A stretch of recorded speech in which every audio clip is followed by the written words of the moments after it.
দুষ্মন্ত রাজা যদি হতাম আমি, শকুন্তলাকে চিনে নিতাম আমি।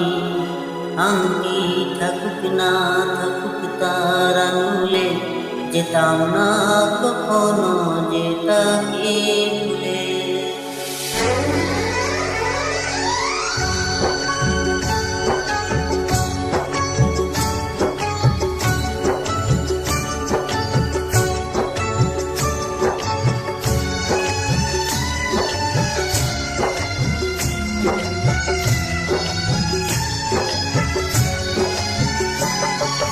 দুষ্মন্ত